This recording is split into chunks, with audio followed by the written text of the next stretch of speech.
Bonjour mes frères et sœurs. Je veux partager avec vous un message aujourd'hui, mais je vais commencer par remettre ce moment entre les mains du Seigneur. Merci Seigneur pour cette opportunité, pour cette grâce que tu nous fais.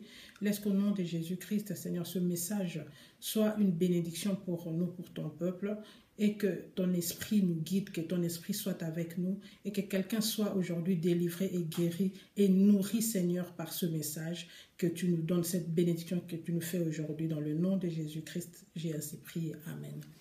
Donc, mes frères et sœurs, aujourd'hui, je suis là devant vous pour vous partager avec vous ce message qui est rien d'autre qu'une expérience, qu'une bénédiction, qu'un miracle que le Seigneur avait fait parmi son peuple, le peuple d'Israël, par son serviteur Josué. Donc là, aujourd'hui, je vais vous partager cette histoire de Josué, l'expérience que moi-même j'ai expérimentée dans la bonté du Seigneur. Donc, vous montrer à quel point c'est nécessaire de fois d'écouter Dieu, d'écouter la voix de Dieu, de suivre les instructions de Dieu. Parce que Dieu a sauvé son peuple, parce que son peuple avait obéi à ses instructions, parce que son peuple avait suivi ses instructions de près. Ils n'ont rien changé de ce que Dieu avait dit. Ils ont écouté, ils ont obéi et jusqu'à la fin, Dieu leur a fait gagner. Et son serviteur qui était fidèle à lui, qui vraiment était attaché, qui était devenu l'ami de Dieu, donc s'est attaché à Dieu et par lui, son peuple a été sauvé. Je veux parler de ces serviteurs de Dieu, Josué. Josué qui a entré ce peuple dans Canaan. Josué, le serviteur de Dieu qui a obéi à Dieu. Donc, je veux partager avec vous, mes frères et sœurs, cette histoire qui aujourd'hui fait encore le même effet dans la vie des enfants de Dieu. Ça a aidé son peuple dans le passé. Aujourd'hui, Dieu est le même et éternellement, il restera le même Dieu. Il n'a jamais changé. Donc, je veux vous partager ce message. En fait, ce message est quelque chose que moi-même, je vous parle, j'ai expérimenté, j'ai suivi, j'ai obéi. Parce que je sais que le Dieu, justement, comme je viens de dire, il n'a jamais changé. Le Dieu de Josué, il n'a jamais changé. Le Dieu de Moïse, il reste le même. C'est aussi notre Dieu. Donc, je veux partager cette histoire dans le livre de Josué 6, au verset 1. Donc, là, je veux parler de quelque chose de fort que Dieu avait fait pour son peuple. Dieu avait utilisé son serviteur et Dieu avait utilisé une méthode de libérer son peuple. Dieu a utilisé une méthode efficace. Il va dire à Josué dans le livre de Josué 6 au verset 1, Dieu dit donc à Josué, rassemble 7 sacrificateurs, qu'ils prennent 7 trompettes. Vous sonnerez la trompette pendant 6 jours. Et le 7e jour, les murs de Jéricho tomberont. Donc Dieu va faire tomber les murs de Jéricho en espace de 7 jours. Il va dire, comme je viens de dire, à son serviteur Josué, dit à mon peuple de se rassembler, tu prendras 7 sacrificateurs, tu leur donneras 7 trompettes et ils sonneront la trompette pendant 6 jours et le 7e jour, je ferai tomber les murailles pour que vous accédez. Parce que c'est la ville que je vous ai promis, c'est la ville que je vous donne.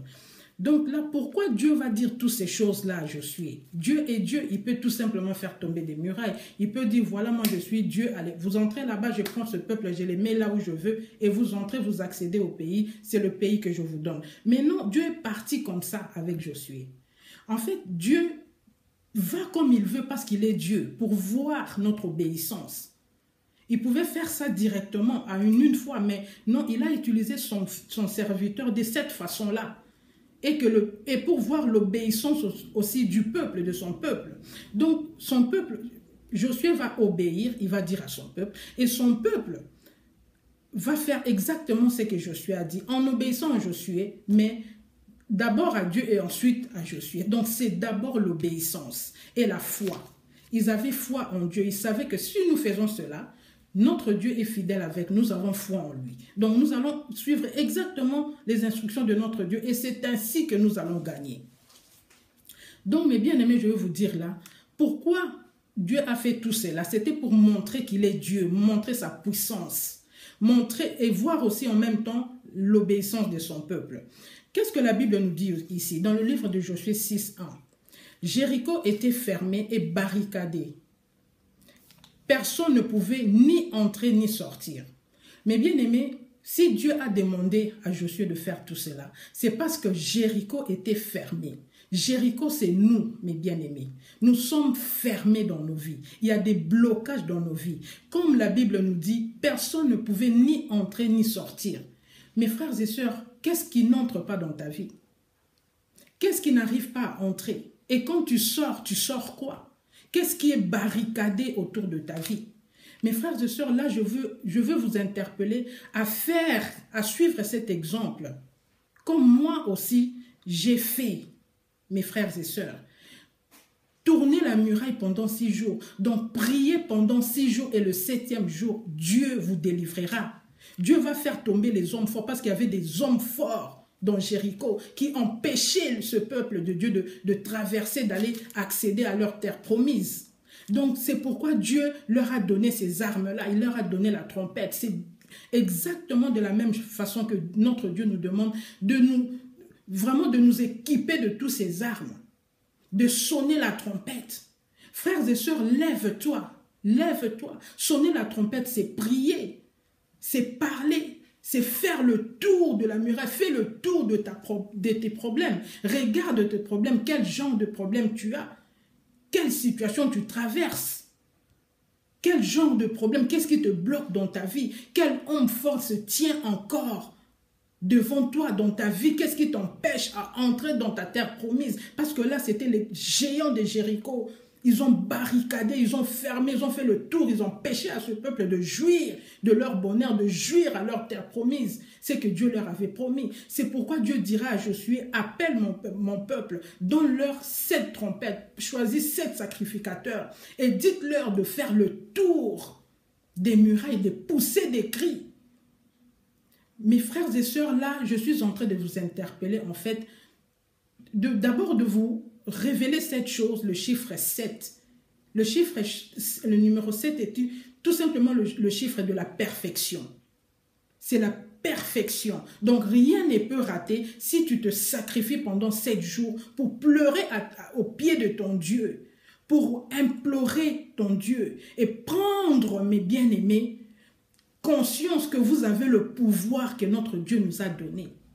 Au commencement, Dieu nous a créés, il nous a d'abord donné le pouvoir. Il nous a donné de régner sur nos ennemis, de vaincre, d'avoir la victoire, d'avoir la supériorité sur nos ennemis. Mais mes frères et sœurs, aujourd'hui, si tu vois des choses qui ne marchent pas dans ta vie, mes frères et sœurs, ce n'est pas la volonté de notre Dieu. Donc, tout simplement, on va dire que tes ennemis règnent sur toi.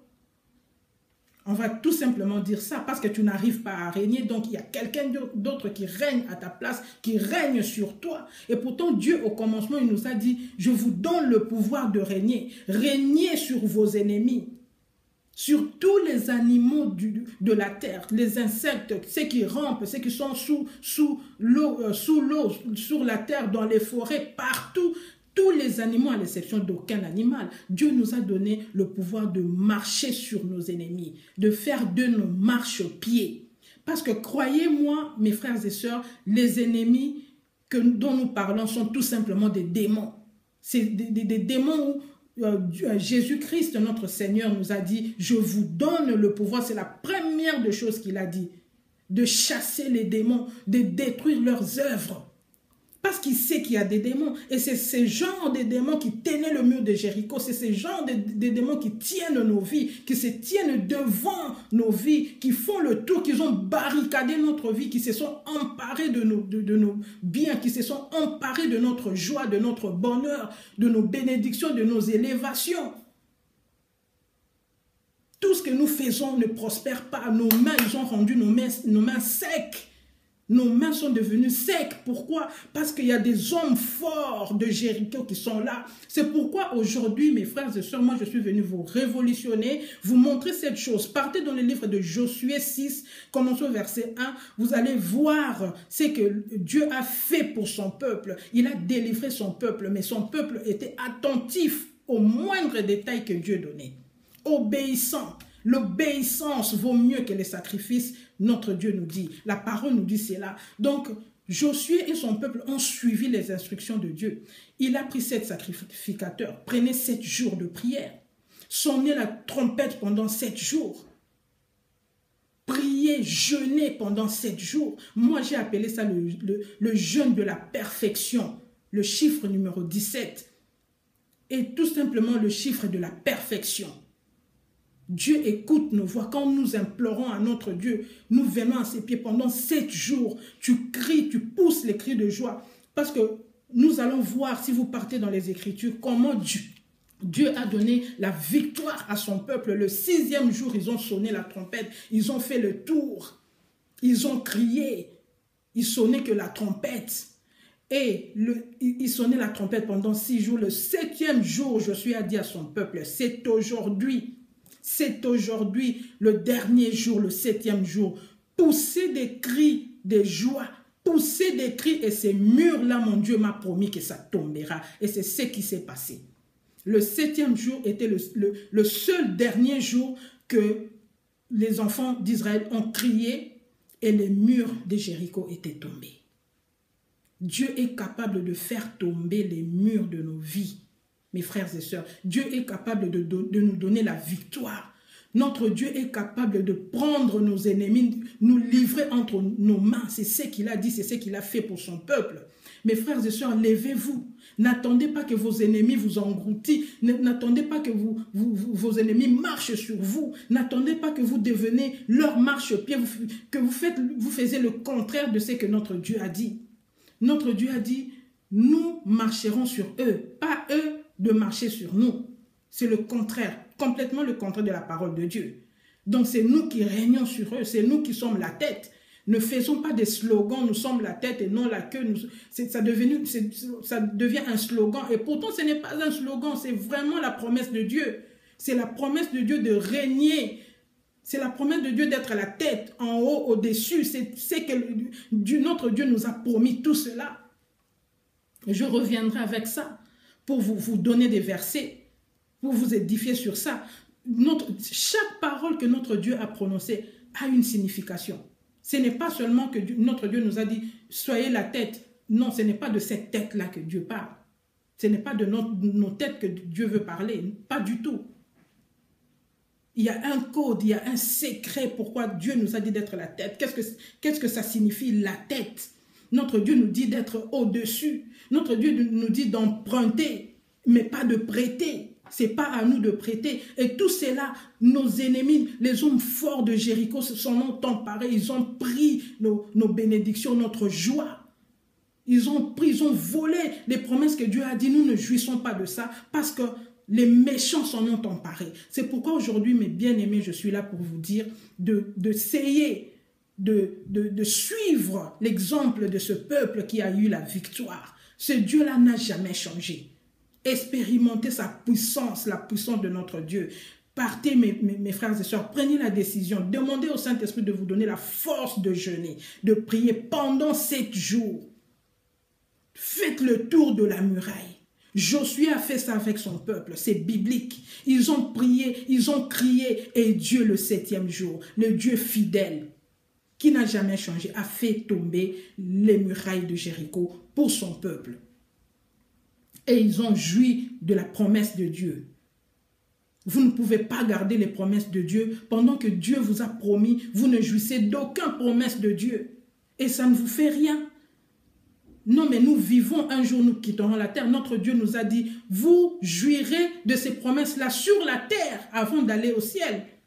Nous devons commencer à jouir sur la terre que notre Dieu nous a mis. C'est ici d'abord que nous jouissons. Donc voilà le message que j'avais aujourd'hui pour vous. Que Dieu vous bénisse, mes frères et sœurs. Et moi, je vous dis à la prochaine. Merci.